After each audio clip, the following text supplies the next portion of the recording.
नमस्ते, मैं हूं आपके साथ दिव्यांश शर्मा। सबसे पहले आपको दिखाते हैं भोपाल के सीएम हाउस से लाइव तस्वीरें, जहां मुख्यमंत्री डॉक्टर मोहन यादव क्षमावाणी कार्यक्रम में संबोधित कर रहे हैं।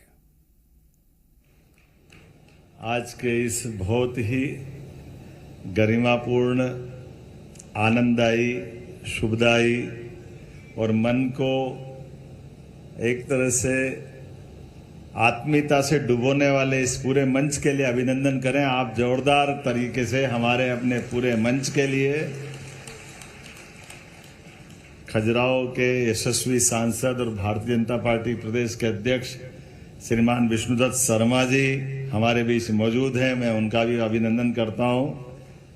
इसी मंच पर मौजूद जिन्होंने अभी अपना विस्तार से विषय रखा, हमारे सुयोग्य मंत्री श्रीमान चैतन्य कश्यप जी, मध्य प्रदेश शासन मंत्री, एमएसएमई, हमारे बहुत वरिष्ठ नेता और अभी बहुत कम शब्दों में लेकिन पूरी मन की बात कर दी, यशस्वी विधायक पूर्व मंत्री श्रीमान जयंत मलैया जी।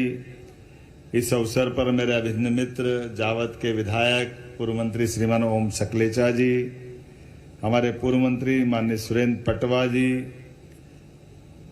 सागर से विधायक और मुझे समय समय पे लगातार इन सारी बातों से जोड़ने वाले मेरे मित्र श्री शैलेंद्र जैन जी, कॉलेज के समय के मेरे साथी उज्जैन उत्तर के सुयोग्य विधायक श्री अनिल जैन कालूहेड़ा जी, इस अवसर पर निवाड़ी के विधायक, इनके ही नाम राशि मेरे मित्र श्री अनिल जैन निवाड़ी विधायक, बहुत भोले भंडारी लेकिन शिवपुरी से हमारे योग्य विधायक देवेंद्र जैन जी, आपका भी स्वागत है।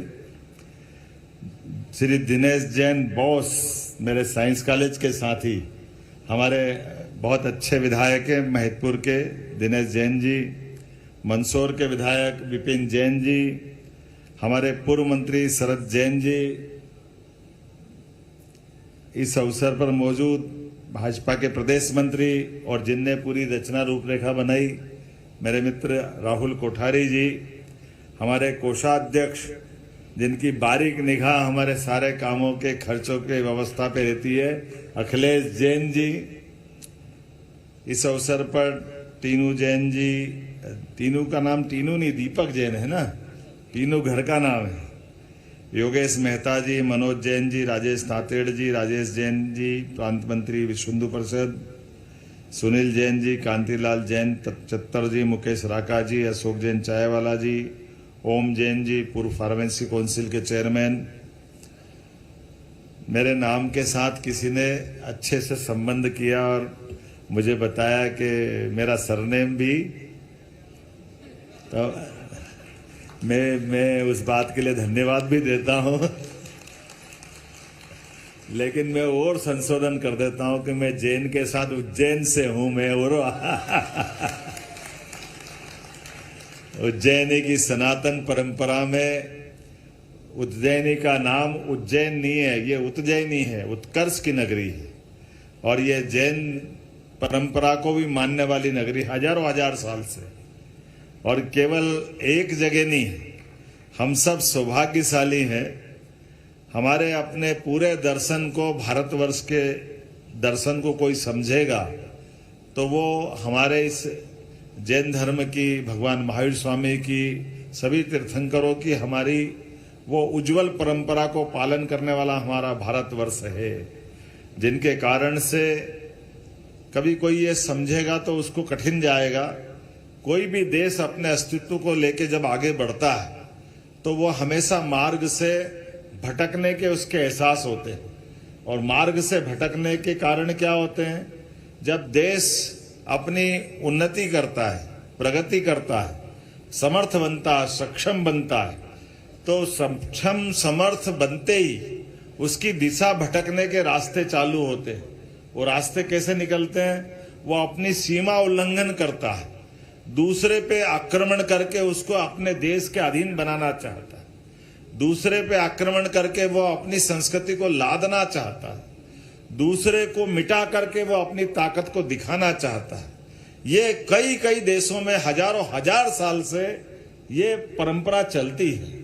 जब कोई भी ताकत बनती है, कोई शक्ति बनती है, तो शक्ति की परीक्षा इसी बात में है कि वो सहअस्तित्व का भावना लाती है या वो शक्ति का दुरुपयोग की तरफ बढ़ती है। मुझे गर्व है हमारा देश हमेशा अपनी शक्ति का सदुपयोग करने की दिशा में बढ़ता है और उस भाव में हमारा दर्शन छिपा हुआ है। ये भाव उसी बात में आ जाता है। भारत शक्ति संपन्न तो बनना चाहता है, भारत अपनी देश के नागरिकों का भला करना चाहता है, भारत अपने देश के अंदर उन सारी बातों को स्थापित करना चाहता है जो जिसके कारण से वो श्रेष्ठतम देश में शामिल हो जाए। लेकिन हमें गर्व तो तब होता है, इतना शक्ति संपन्न होकर भी यशस्वी प्रधानमंत्री के नेतृत्व में रूस और यूक्रेन के बीच जाकर के छाती ठोक करके शांति का संदेश देता है, तो हमारा देश अपने आप धन्य होता है।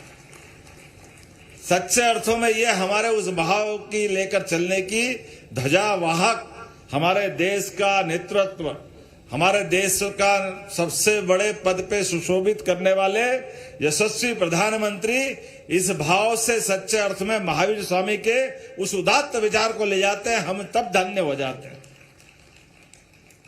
और न केवल उस समय घटनाक्रम देखें, हजारों साल से हमारे इस देश के अंदर बड़े बड़े हमारे देश के शासक हुए, लेकिन सभी शासकों ने एक नियम का पालन किया। वो नियम क्या है? वो नियम है जियो और जीने दो। इस भाव को लेकर के चलते। ये परंपरा हमारी है। हमने कभी किसी देश पे आक्रमण नहीं किया, हमने कभी किसी देश को गुलाम नहीं बनाया। ये दर्शन रोम रोम में अगर कहीं समाया है तो 200 से ज्यादा देश में एकमात्र देश भारत है, जहां सभी तीर्थंकरों ने आशीर्वाद दिया है, हमारे सभी देवी देवताओं ने आशीर्वाद दिया। इसीलिए कदम कदम पर हमको वो उदाहरण भी मिलते हैं। जैसे क्षमा की बात जब आएगी तो क्षमा हमेशा आमतौर पर थोड़ा सा उसका रूप दुनिया में अगर दिखाई देगा तो छोटे आदमी हाथ जोड़ते दिखाई देते हैं। जो समर्थ है, सक्षम है, वो तो इतने अहंकार में रहते हैं कि ठीक से हाथ जोड़ने वाले की तरफ आंख उठा के देखते भी नहीं।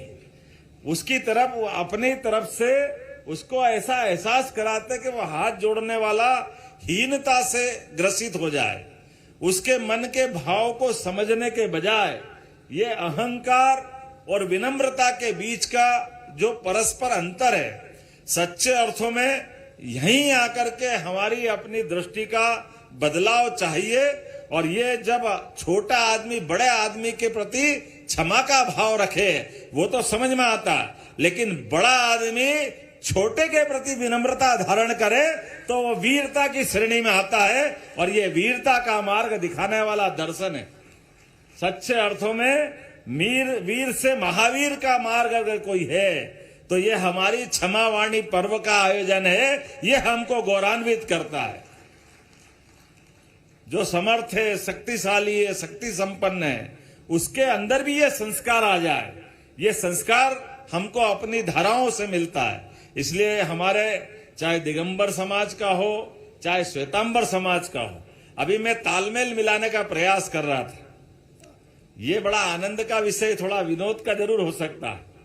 जब हमारे माननीय प्रदेश अध्यक्ष जी ने क्षमा पर्व में उत्तम क्षमा से अपना मार्ग उनने शब्द बोला तो मुझे लगा दिगंबर समाज की धारा को उनने पालन किया। और जब प्रधानमंत्री मिच्छामि दुक्कड़म कहा तो ये दोनों धारा मिलाने का काम हुआ। ये आनंद आया। शब्दों से शब्द के भाव को समझने की जरूरत। इसलिए हमारे यहाँ नदियों का अपना महत्व है, लेकिन नदी का आनंद तब बढ़ जाता है जब त्रिवेणी संगम हो जाता है। सब धाराएं मिलकर के एक धारा का जो मजा लेते हैं, उसका जो आनंद आता है, उस आनंद में हम आज सराबोर हैं। बोलने के लिए तो बहुत सारी बातें हैं, लेकिन हम बोलने से ज्यादा आचरण में धारण करने वाले मार्ग पे चलने वाले लोग। किसकी नाम लो, किसकी बात करो।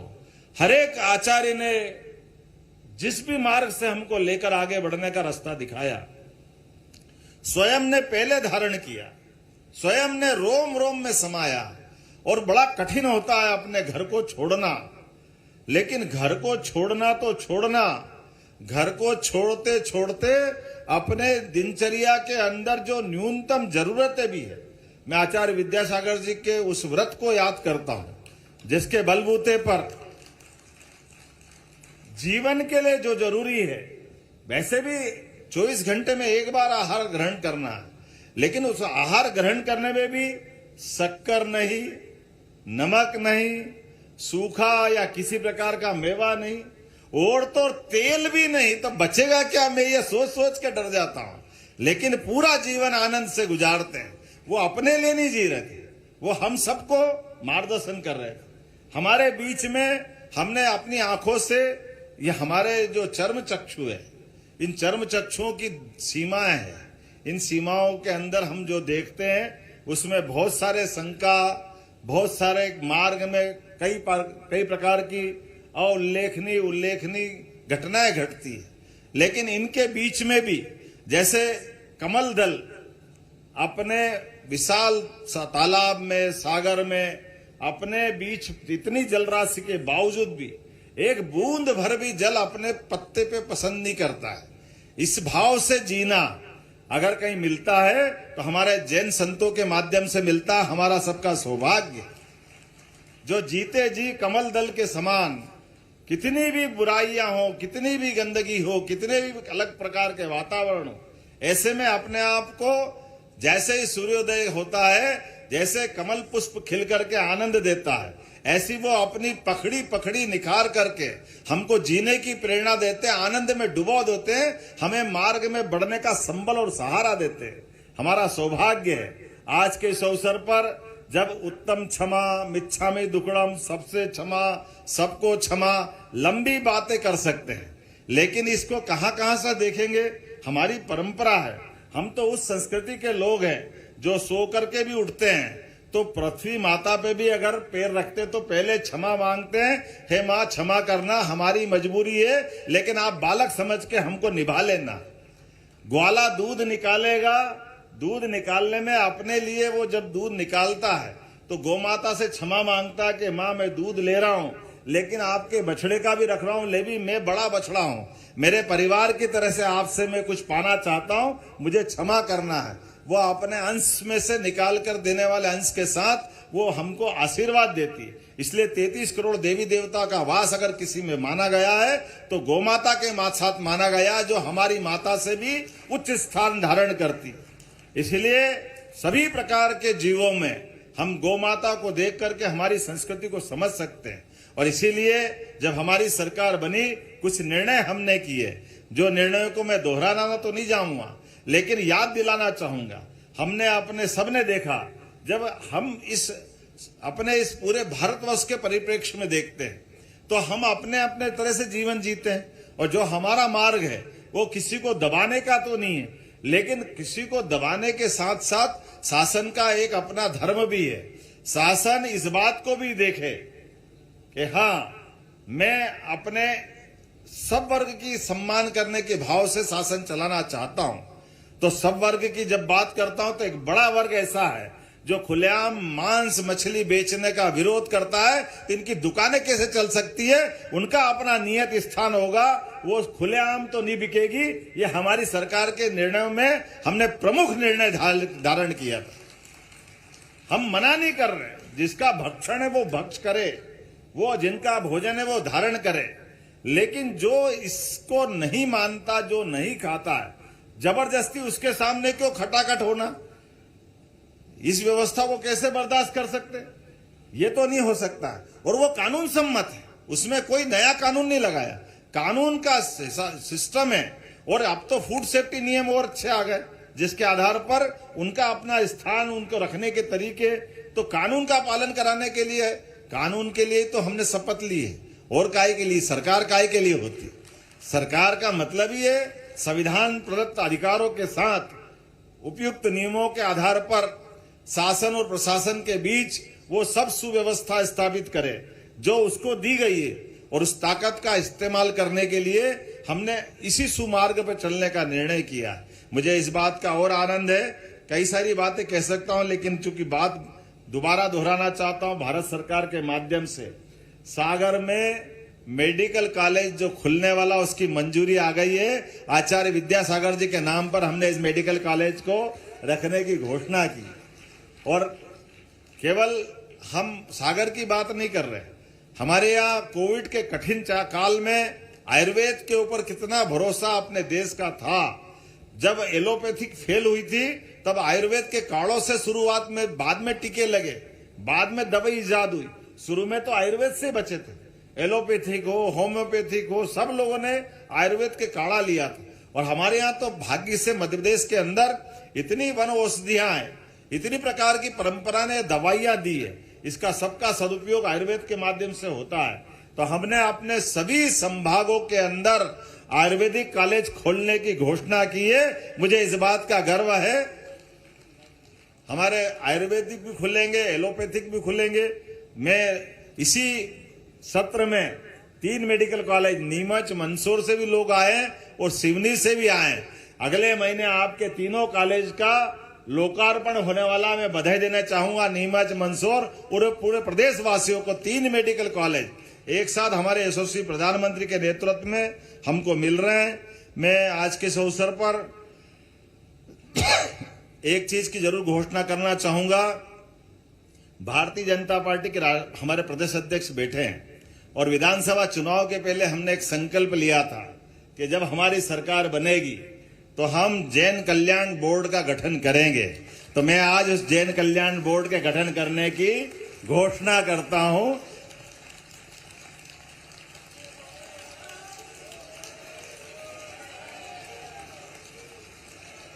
जो सभी प्रकार के भी खड़े होकर के अभिनंदन करें मुख्यमंत्री जी का। बहुत बहुत आभार, आप विराजे।